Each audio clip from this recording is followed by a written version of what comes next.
Sorry about this, YouTube, but yesterday I had uploaded a video saluting black people for uh, coming together to help change the youth new era from Detroit unity movement out of Chicago. YouTube didn't put the video up, so here I am back again to thank everybody that is doing that around the country to bring our culture back to where it needs to be. Uh, we do need more boots on the ground. All these organizations around the country need not only boots on the ground, they need people to give resources, they need volunteers, they need everything. If you see them out and about in your community, get them a couple cases of water. Get them something that can help them uh, do what it do. Uh, yeah, I salute all the people, black men and black women, who are finally tired of their communities being wrecked by the young people, the older people, and anybody that's doing crazy stuff in their neighborhoods. We need to bring our neighborhoods back. We need to be respecting women. We need to be training our kids. We need to be supporting our black men and black women who are working, trying to make these communities better and safer. Because no one can respect you if you are not in control of your neighborhood. So please help these people do what they need to do to help our communities become more stable. Back in the day, if you got in trouble, another adult besides your parent would check you on it. And then they would call your parent to let your parent know that you're out here doing things that is not good for the neighborhood. And then when you got home, your parents got right on you. And you were able to curb your behavior because now, if you had learned the behavior, they were going to unlearn it for you. And you weren't getting ready to go back out there misrepresenting your family name. People have forgotten to let their kids know that they are representing their last name. You can bring glory or you can bring shame to the name. So I'm saluting these organizations and even ones that I haven't mentioned around the country that are stepping up. They're bringing thousands of people together. They're cleaning up neighborhoods. They're organizing, teaching these young people, men and women, young men and young women, how to conflict resolve, because that's what they need. A lot of these arguments, a lot of these shootings and stuff around the country, they're basically petty. It's over someone else being in their feelings. So they're trying to help people to show them how not to be in their feelings for every situation, right? And they're teaching them how to educate. Educate your kids. Educate your kids from the time they are born. Reading, writing, finances, book writing, book reports, teaching them history, teaching them the real history of where they come from, so that they will have the confidence to be able to lead others, lead themselves into uh, a better community, a better society. No society will accept you if you're not accepting yourself and you're not accepting responsibility for your community. Your community is where your kids live, where you live, where you shop.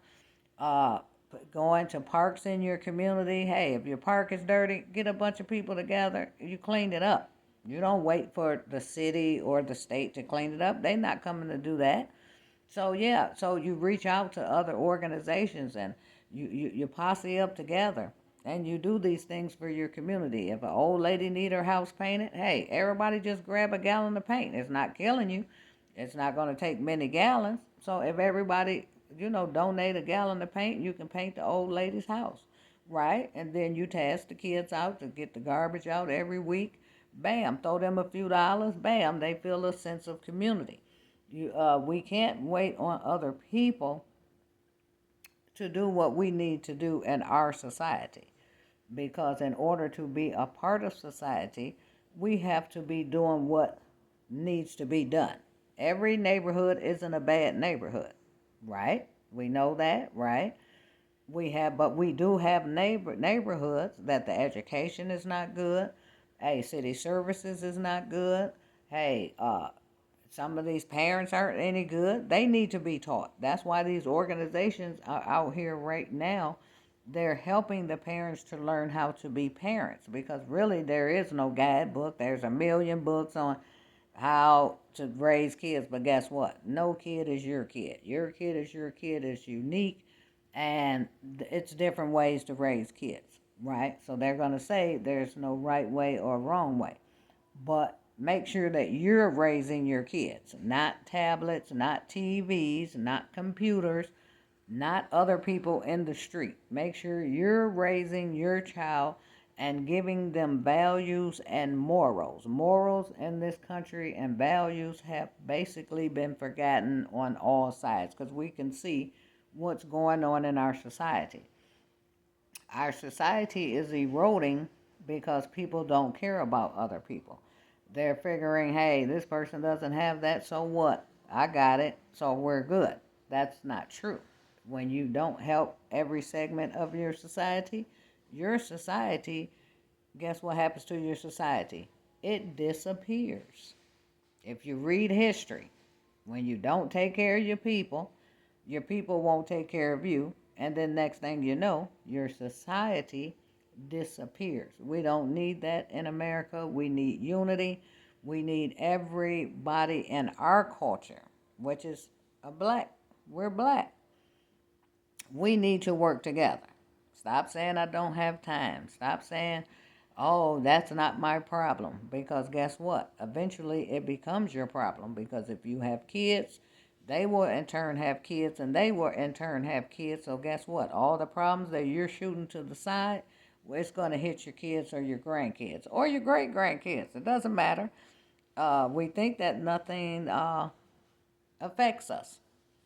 Everything does affect us around the world. It's a ripple effect. So if we see societies breaking down, eventually our society will break down. So if we really want a healthy communities, healthy society, we want healthy kids, we want great mental health, it starts when they're small, with a hug, with having structure. Kids love structure. So give your kids structure. They don't like people that don't tell them what to do. People think that kids don't want anyone to tell them what to do. That is false. Kids love it. I've had kids come up to me over the years and say, Val, I'm so glad that you told me what to do, how to do it, and now I'm able to share that with other people. Because kids love structure. They'll tell you they don't like structure, but then years later they'll come and say, you know what? That structure that you put in place for me, it was a help. Now I'm teaching my kids and my grandkids how to have structure in their homes, and or keeping their home organized, keeping it clean, keeping their minds clean, keeping their body healthy, exercising. Don't let a kid sit around and just do nothing. Have them exercise. You take them out and exercise. Even if you can't take them out, make sure you have equipment for them to exercise. A strong man and body, it's always a help. Always a help. But anyway, YouTube, that's all I got on here to talk about. They didn't put my video up yesterday, and YouTube been kind of slacking on me, but I love YouTube anyway. And hey, it is what it is. But hey, remember, comment, like, subscribe, and share, and watch the videos to the end. We get credit if you watch it to the end. But make sure that you share if you like the content. Give us a subscribe, and hey, if you have a comment or you want to share a vision that you have for the future of our culture, please share that. People need to see that as they're coming through watching these videos, because if we don't do it together, what do they say? Divided we fall, together we can stand. YouTube.